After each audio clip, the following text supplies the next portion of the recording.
Fondée par Emmaüs et dirigée par le cabinet EGAE, spécialisé dans la prévention des violences, cette femme affirme avoir été victime d'attouchements et d'agressions sexuelles de la part de l'abbé Pierre.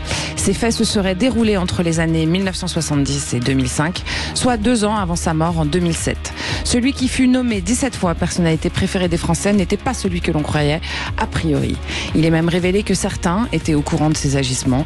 Par exemple, une ancienne salariée a rapporté que la consigne était donnée à ses collègues féminines de ne jamais se rendre seule auprès de lui. Parlons vrai, nos icônes nous apparaissent immaculées, intègres, inattaquables. Quand Michael Jackson ou Gérard Depardieu répondent de leurs actes devant la justice, la déception envahit les fans. Mais que dire quand l'incarnation du bon doit répondre d'actes ignobles?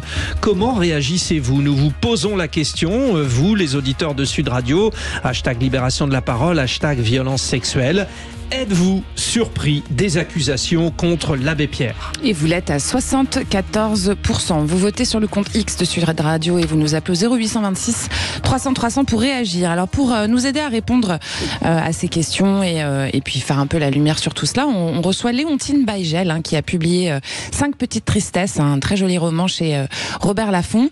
Un roman qui est aussi un peu autobiographique, Léontine Baïgel. Absolument. Voilà, bienvenue déjà. Bienvenue, un livre sur l'emprise, on peut le présenter comme ça. J'allais oui, c'est la meilleure manière de le résumer, je pense. Bon. Alors c'est Judith qui m'a aidé pour bien le résumer. Oui, parce que je vous ai reçu dans Destin de femme. C'est comme ça que je vous ai rencontré. Alors Léontine, justement, dans ce livre, vous racontez en fait que vous avez eu une histoire d'amour avec un homme beaucoup plus âgé que vous, qui était un ami de vos parents. Et en fait, c'était pas vraiment une histoire d'amour puisque c'était une histoire d'emprise. Est-ce que ça résume à peu près l'histoire en question? C'est exactement ça. C'est une histoire que j'ai prise pour de l'amour pendant presque 1 an. Malgré les allers-retours et les hésitations, parce que je pense que c'est le propre de l'emprise, c'est d'être complètement tiraillé entre un état qu'on pense être de l'ordre de l'admiration, de la confiance et effectivement peut-être même de l'amour, et qui aussi entre cet état et au contraire une espèce de prise de conscience que cette personne nous fait souffrir et même nous violente. Donc voilà, ça a duré 9 mois jusqu'à ce que... Vous aviez quel âge? J'avais 19 ans. Ouais. Voilà. Ouais, donc très, en fait, en plus, c'est un peu particulier parce que moi, j'étais pas mineure, donc du coup, ça complexifie d'autant plus la situation. Lui, il avait une bonne 30aine d'années de plus que vous, quoi. Lui, il avait 60 ans, voilà, exactement. Bon, écoutez, je vous propose concernant l'abbé Pierre d'écouter. Alors, vous intervenez, vous, les auditeurs de Sud Radio, 0826 300 300. Les vraies voix vont intervenir, donner leur point de vue. Et il y a ce témoignage d'un auditeur. Je vous propose de l'écouter. Oui, bonjour, Jean-Christophe de la région de Castres. Je vous appelle au sujet donc de l'annonce faite sur l'abbé Pierre. Je suis quand même très étonné que cet homme d'un âge certain, et moi je peux vous dire que je l'ai connu à l'époque dans les années 85 à 90 où j'étais présent. Ce vieil homme, il était enfermé avec nous les moines, donc j'ai du mal à comprendre comment est-ce que ce vieil homme ait pu faire des agressions auprès de femmes. Voilà, c'était ma réponse. Bonne fin de journée, à bientôt, au revoir. Bon. Ouais, la réponse sur le compte X de Sud Radio, puisqu'on vous pose cette question. Êtes-vous surpris par ces accusations, Judith? Alors lui, il l'est, et puis vous l'êtes toujours à 74%, effectivement. Alors on a aussi je vais vous faire réagir les vraies voix justement là-dessus, on a aussi une auditrice qui commente, alors pour se faire l'avocat du diable, prendre en compte tous ces déballages des décennies plus tard de ces soi-disant actes sexuels est une honte. Pensez aux centaines de femmes qui se font vraiment violer dans la France de 2024, dont les auteurs ne sont pratiquement pas punis. Ouais. Une réaction, alors déjà, les vraies voix, c'est vrai que cette situation est particulière. On le rappelle, l'abbé Pierre est décédé en 2007, Sébastien Ménard. On est tous, je dirais, abasourdis. C'est pas étonné, on est abasourdi. Enfin, on parle effectivement d'une personnalité un peu hors norme, au destin pas comme les autres, au chemin de vie tout à fait exceptionnel, et qui porte une dimension au-delà de l'engagement spirituel qui était le sien, un engagement humaniste au service des autres, dans le dénouement le plus absolu. Et on découvre 17 ans après sa disparition qu'il était un homme comme les autres. Donc ça, c'est le premier choc. on va dire qu'il avait des pulsions sexuelles comme les autres, contrairement comme les autres, et qu'il s'est vraisemblablement aussi comporté comme un salaud comme les autres. Voilà. Et moi, j'ai pris ça, je vais le dire crûment dans la gueule hier. C'est quelque chose qui vient à la fois bousculer votre rapport à l'histoire, votre rapport à la foi, votre rapport, je dirais, aux autres, et puis votre rapport aux femmes, évidemment. Alors pour en revenir justement sur ces mécanismes d'emprise, Léontine, on va juste vous poser une question encore sur justement le mécanisme d'emprise, parce que vous, l'emprise que vous avez connue, c'est parce que c'était une figure d'autorité en fait, quelqu'un aussi qui rayonnait, qui vous impressionnait, et c'est aussi pour ça que vous êtes laissé faire en fait. Je pense que c'est toujours comme ça. En fait, il y a toujours une forme d'admiration ou, en tout cas, une forme de confiance, on va dire aveugle, envers la personne qui nous place sous emprise. Et dans le cas de l'abbé Pierre, il y avait, pour moi, c'est cette espèce de pouvoir et d'abus de pouvoir poussé à l'extrême, dans le sens où c'est une espèce de figure tutélaire qui effaçait en fait toute forme de doute, de crainte. Et qui exerçait un sentiment de confiance absolue par sa figure et qui il était, et qui du coup abolissait cette inquiétude qu'on peut avoir par rapport aux hommes, et c'est comme énormément d'hommes, et comme vous l'avez cité tout à l'heure, Gérard Depardieu, cette espèce de monstre sacré, abusé de son pouvoir, de sa posture et de sa position, absolument. Mathieu Hox, cette relation entre le pouvoir et la séduction, elle est tellement infime à certains moments que les dérives sont souvent possibles et arrivent malheureusement. Tout à fait, c'est exactement le propre justement de la question endémique des violences sexuelles, notamment à l'encontre des femmes. C'est-à-dire que justement, dès lors qu'il y a une figure d'autorité, mais qui peut être effectivement un lien hiérarchique ou un lien qui n'est pas hiérarchique, ça peut être effectivement une différence d'âge très prononcée, ça peut être effectivement un rayonnement intellectuel, un charisme de la personne qui exerce justement une emprise, comme vous venez de le dire, fait que justement, il y a cette possibilité de passer très vite dans une forme de violence à l'encontre des femmes. La question qui est quand même posée par rapport à ce que vous disiez, c'est est-ce que cela nous surprend ? En réalité, pas tant que ça, parce qu'en fait, ce n'est pas sur la personne en tant que telle, c'est la question endémique, c'est-à-dire qu'en fait, dès lors que les violences sexuelles à l'encontre des femmes sont présentes partout dans la société, y compris dans les lieux de pouvoir, c'est plus étonnant aujourd'hui qu'il y ait certaines personnes qui tombent justement après, même des années après. La question quand même qui est posée ensuite après, c'est la réponse des pouvoirs publics pour pouvoir justement réguler ce phénomène, voire l'abolir dans le meilleur des possibles. La problématique, elle est double. Elle est à la fois d'un point de vue judiciaire, donc c'est-à-dire qu'il faut qu'effectivement la personne puisse là se défendre. En l'occurrence, l'abbé Pierre peut plus se défendre. Ça ne sera pas le cas. Ça sera pas le cas. Mais c'est pour ça qu'il y a un sentiment étrange. Et c'est pour ça que je comprends la réaction de vos auditeurs justement qui disent justement être surpris. C'est-à-dire que la figure est une figure tutélaire. Ça arrive des années après. 17 ans, ça a été rappelé.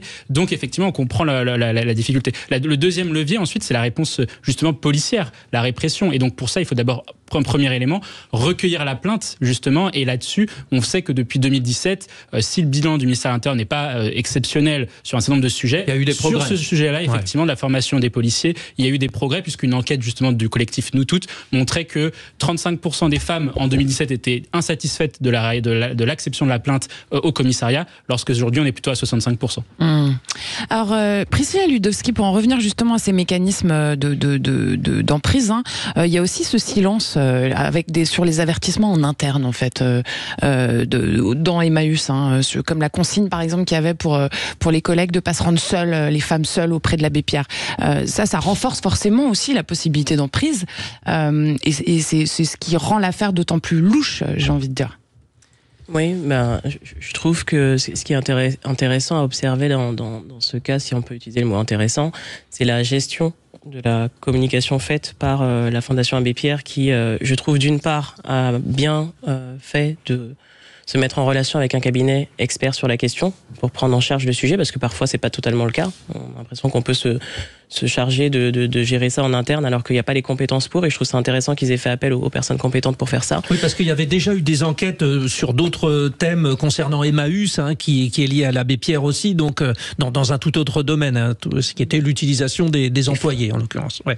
Et donc d'une part, il y a cette question-là. Je trouve que c'est intéressant qu'ils aient eu l'humilité de faire appel à ce cabinet. Et ensuite, la communication faite de manière transparente au public, d'annoncer, parce qu'on aurait pu penser qu'une organisation qui reçoit de tels signalements, qui fait en sorte que ce soit pris en charge par un cabinet, passe ça sous silence parce que c'est passé. Vous trouvez ça courageux, quoi. Et je trouve, alors, responsable plus que courageux. Je pense qu'il y a une certaine responsabilité et pour rassurer aussi les personnes qui travaillent ou qui soient bénévoles dans l'organisation, que ce soit chez Emmaüs ou la Fondation Abbé Pierre.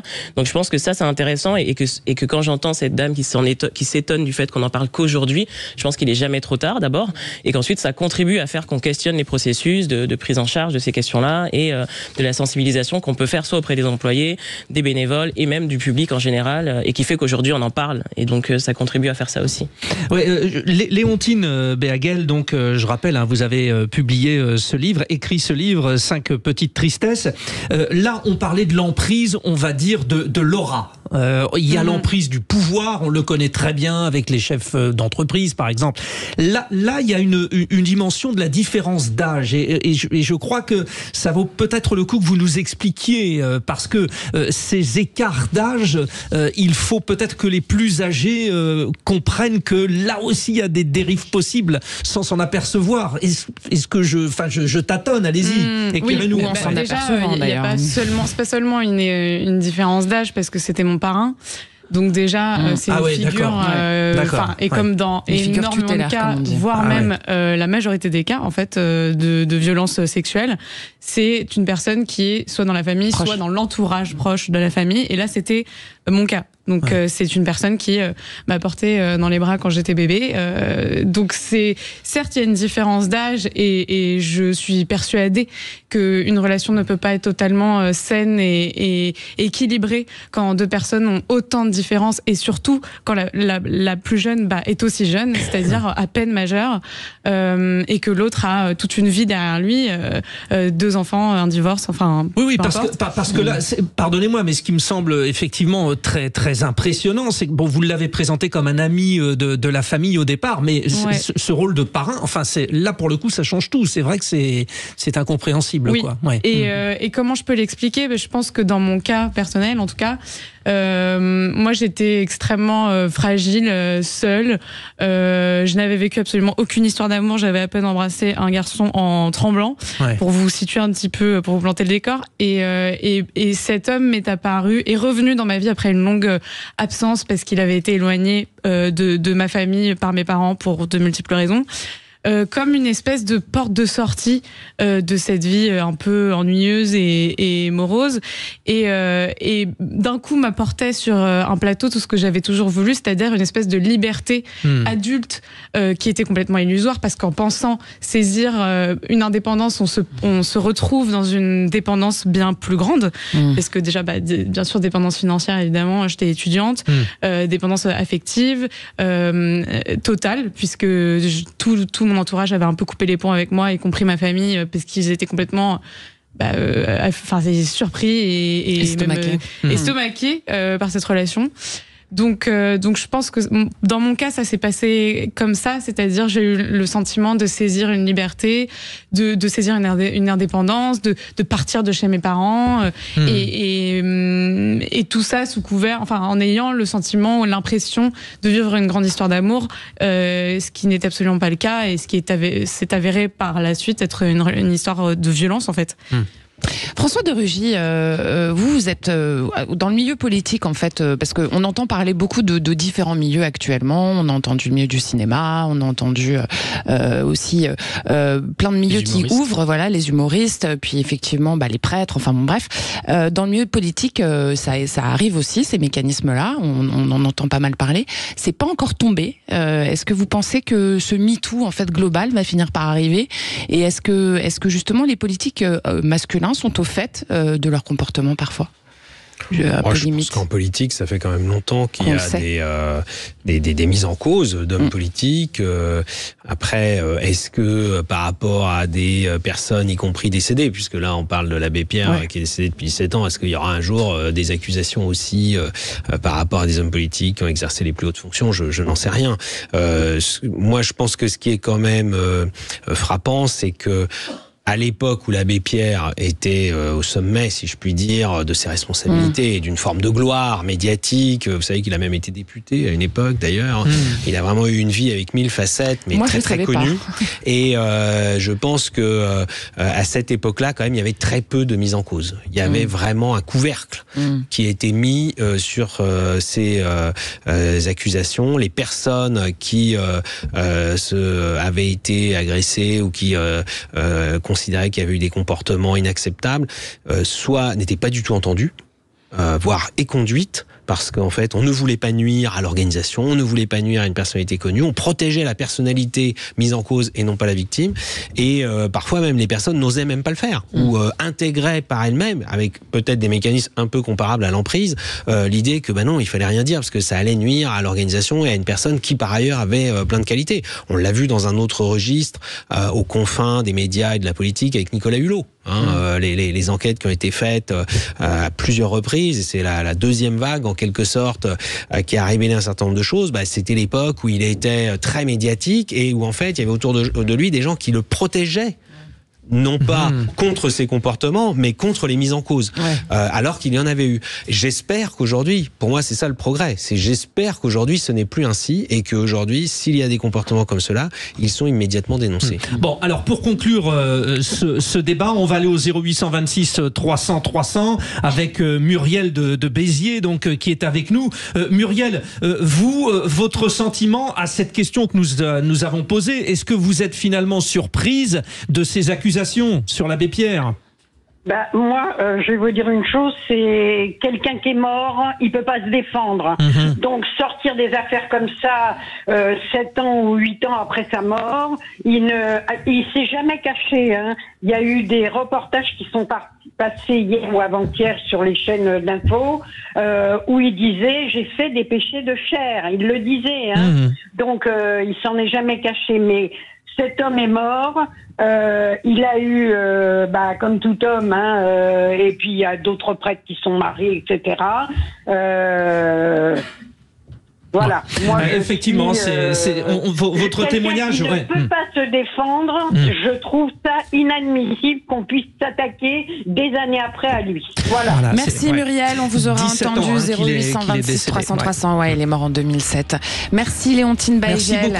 Je rappelle votre roman que je recommande, 5 petites tristesses. C'est sorti chez Robert Laffont. C'est un très joli livre où vous racontez l'emprise, mais avec de très jolis mots. Merci d'être venu parmi nous. Merci à vous. Chers auditeurs.